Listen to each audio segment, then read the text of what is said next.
Hello and welcome to my video essay for FST366, a film analysis on the captivating scenes and cinematographic choices of Arcane, a film series written and created by producers such as Alex Yee and Christian Link that has just recently come out on Netflix.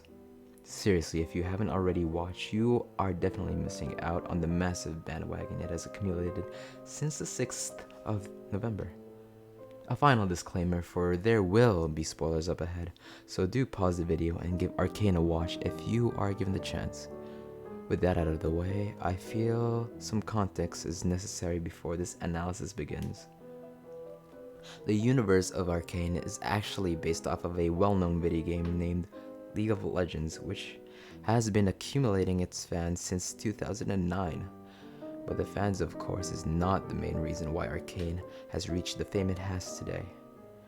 Despite the subtle fan service for League of Legends players such as myself, I would strongly agree that in no circumstances one need to know anything about the game nor its lore in order to truly enjoy the mastery and effort imbued into every single scene of this film. Now, based on a few handpicked scenes in the show, a lot can be said about the symbolic significance of particular character and object arrangements within them. Two scenes that I would like to emphasize in this video are the main running scenes focusing on one of the characters. Viktor was essentially a crippled boy nurtured in a place of poverty. The second he was born, naturally, he was an outcast and often left to deal with things on his own.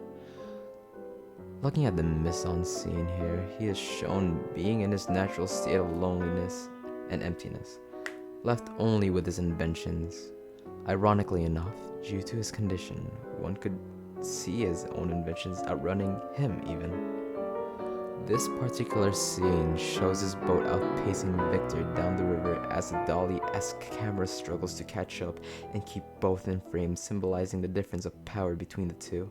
The music builds up to represent Viktor's rising pressure of being left behind, and the overall mood of the scene shows the young Viktor in a state of solitude, being led down a dimly lit path, giving the audience sort of a Pennywise-esque vibe. Now fast forwarding into the future a bit, a variation of the previous scene in a way sort of shows a glimpse of Viktor's character arc and progress so far. Similarly, here he is shown again, a camera set up to show Viktor now a lot older and in his crutches, yet attempting to run nevertheless. Later in the scene, he reveals he is no longer in need of his crutches due to what seems to be an extreme close-up shot of some sort of newly installed robotic prosthetics of his. Noticing the fact that he is still alone in this scene, filled with an abundance of space again, shows him sticking to his true nature, but this time succeeding. With the now triumphant music being played in the background enhancing his moment of defiance towards his defects, he attempts his run, the subtle yet symbolic significance of the boat placements in the background, as the older Viktor visually continues to outpace it, and even the personified tracking shot of camera movements suddenly speeding up, as if it itself was taken aback by Viktor's own self-made evolution. Wishing I could get more into detail about this film series overall, I feel limited and even inclined to make a second part of this analysis on my own time and volition. The narratives of Arcane as a whole I personally feel would be considered as a tragedy more than anything. At least for the first season, and knowing the potential of the lore and writing so far.